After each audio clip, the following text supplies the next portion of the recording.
So, lecture 2. In the first lecture, last time we talked about the tangent line problem.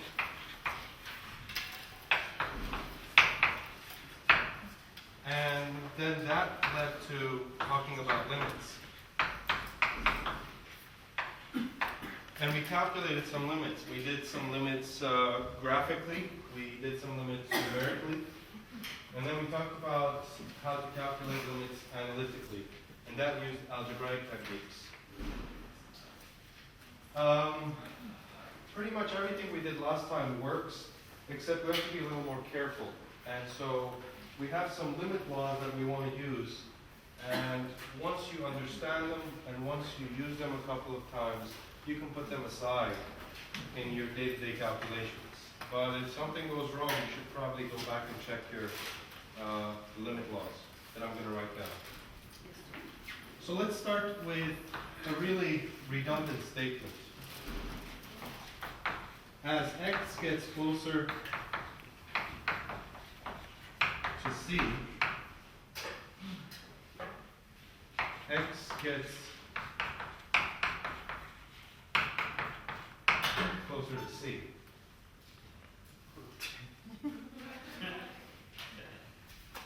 Okay? Symbolically, that's how you write it. That's the first law for limits. Okay? As x gets closer to c, the function x gets closer to c. Okay? So, in terms of the picture, the function x looks like this.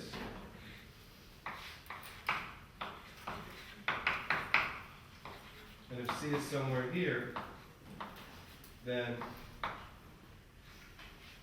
right, if we're getting to c, right,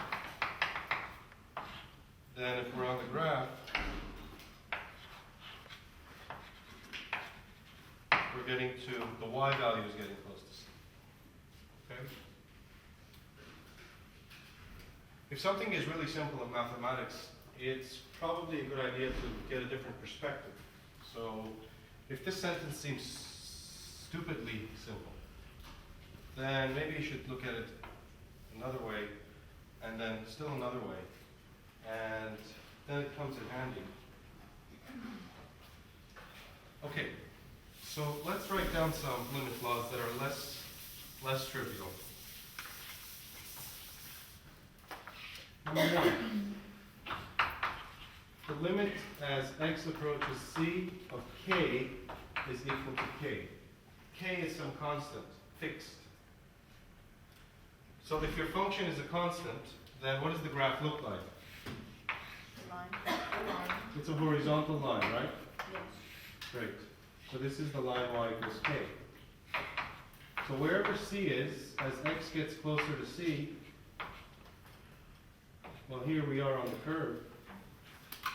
As you move on the curve, you're still fixed at c, so the y values are close to c, or close to k. Okay?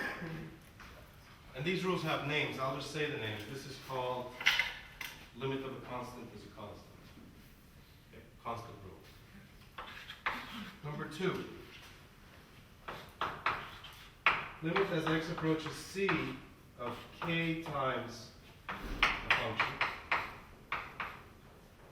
So this is the limit of a constant times a function.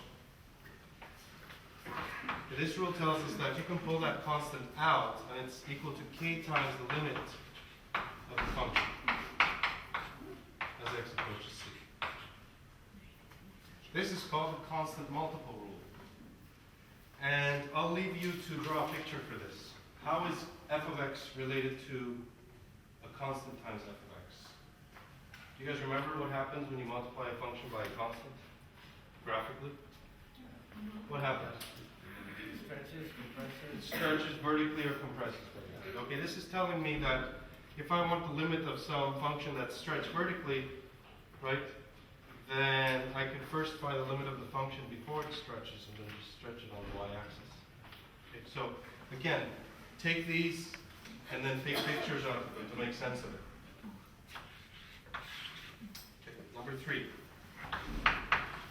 The limit as x approaches c of a product of two functions, f of x times g of x. Okay? Now this one's a little tricky. So the limit of product is the product of the individual limits. The limit of the first function times the limit of the second function. Okay? X approaches c in both cases. But we have to be careful here with the technicality. This is only true provided each of these limits exists individually. Okay? So you can only break up a limit of a product into a product of limits if this limit exists by itself and this limit exists by itself. Only then can you use this rule. Okay. What was the loop to be called? Limit of a product. Thank you. It's called the product rule.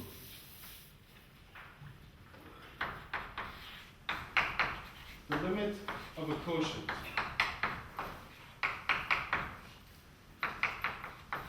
The limit of a quotient is the quotient of the individual limits.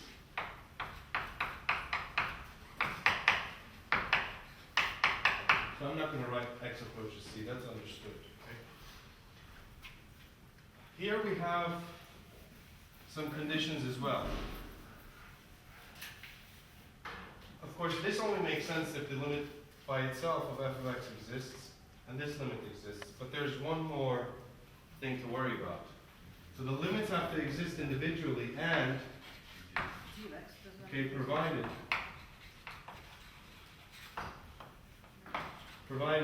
that the limit of g of x is what? Not equal to 0. Otherwise you have a problem. I'm sorry? Well, both of the limits being 0 means this is equal to 0, at least, right? So, in other words, if it's like this, you can't use the rule, right? If it's like this, you can't use this rule either. Okay? So, as long as you can only use this rule if the denominator is not 0. Okay? See, this isn't a problem because this is 0. This is a problem because this is 0. So in both cases. And we'll see limits like this and how to handle them later. This is called the quotient rule. Okay? This is called the quotient rule. Okay. Number 5. The limit of a power.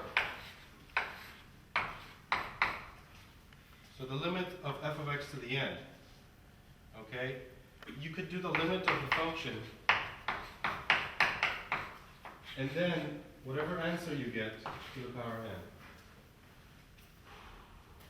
Okay?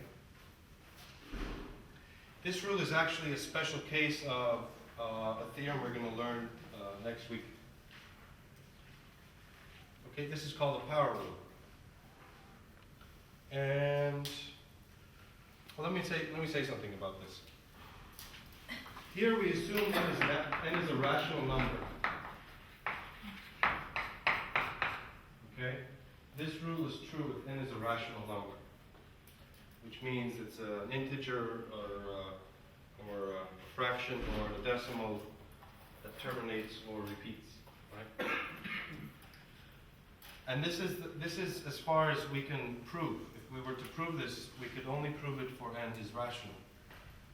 But actually, this rule is true if n is any number. Okay?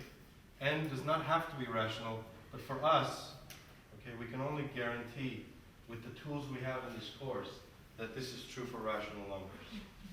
Okay? All right. So that was a lot of rules. Okay, most of them make some sense. Some of them are a little more difficult to verify.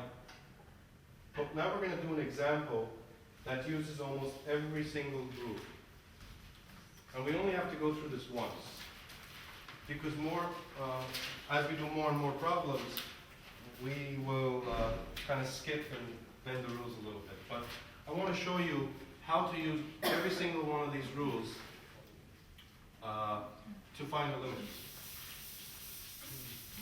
And we're going to verify each step of this process.